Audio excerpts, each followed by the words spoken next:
Once upon a time, maybe there was and maybe there wasn't a giant up in the mountains of Norway.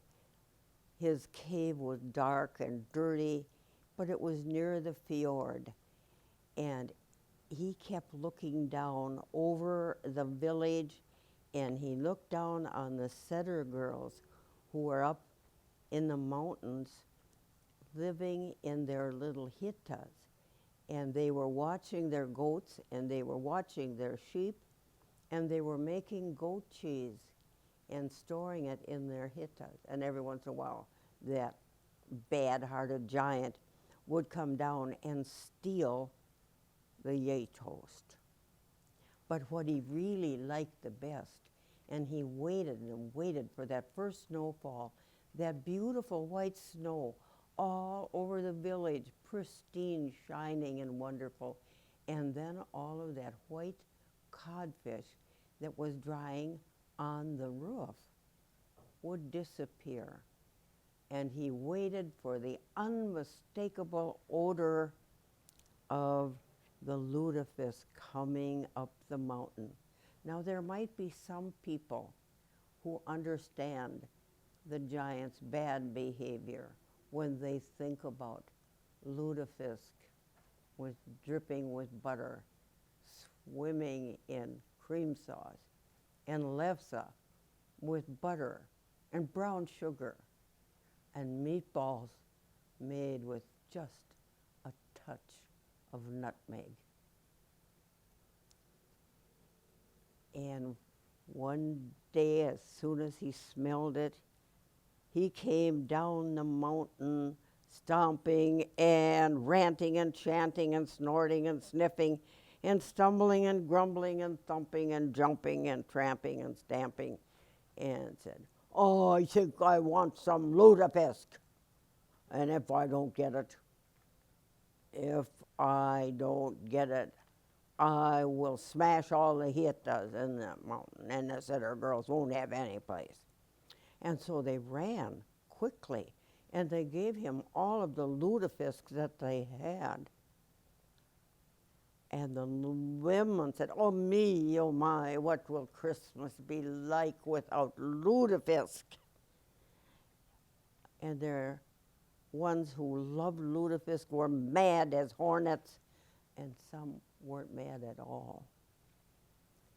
The next day, the giant came down and said, "I am hungry for lefse, and if I don't get it, I will smash your kirka." Well, they had decorated their little churches for Christmas, and so they ran as fast as they could, and all the ladies in the kitchen who were flipping and flopping and flapping all of the lefse gave him all of the lefse. And they said, "What will Christmas be like without lutefisk or without lefse?" Well, they weren't done yet, because the next day he came down and said, "I think I want some meatballs made with just a hint of nutmeg."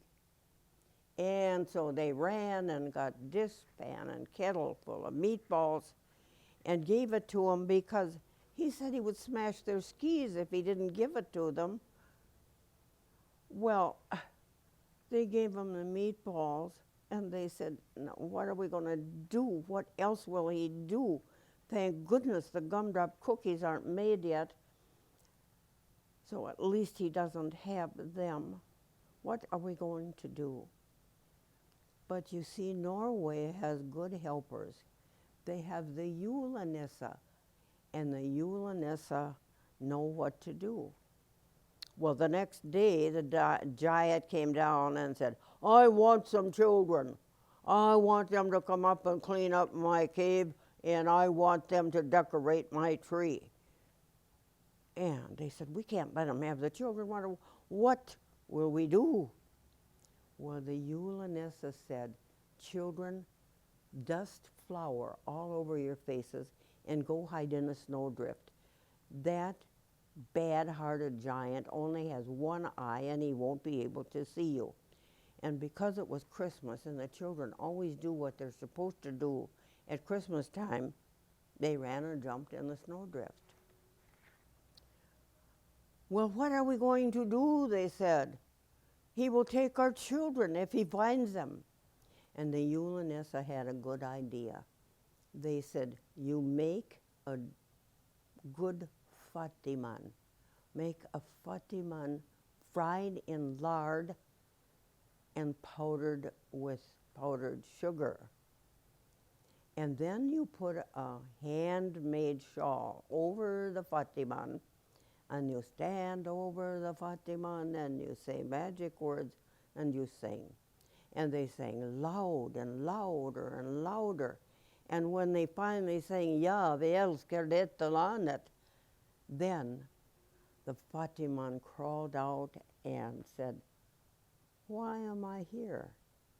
And the giant said, you are here for me. Everything is about me. And the fatiman said, oh, no, it isn't. You are not getting any children. And the giant said, who dares to say that to me? And Fatiman said, I do. I am Fatiman and I am the most delicious thing you could ever eat. And the giant just drooled over his unkempt mustache. And he said, what do I have to do to eat a Fatiman? Fatiman said, you have to open your heart. Well, he couldn't help it. He opened his heart, and everybody looked at it. Oofta! You never saw such a mean excuse for a heart. It was, oh, little and icky. Even the trolls gasped because it was so moldy and blackened. And the Yule and Issa knew what to do. They ran into the pantry and they got all of the good gumdrops and they took all of the good colored gumdrops. They saved the licorice for Bernie because he liked licorice only. And they put all of the beautiful, pretty pink, radiant red, glowing green, bright yellow, all of the beautiful colors of the gumdrops and transplanted his heart, and it looked like a rainbow. Well, what a change.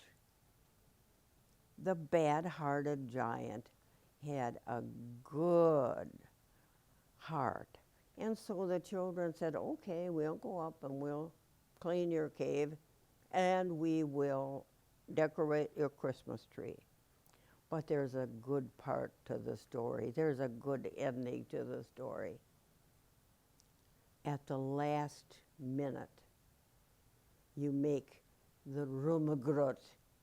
Yum, yum. So everyone in Norway went home and made the rummegrøt.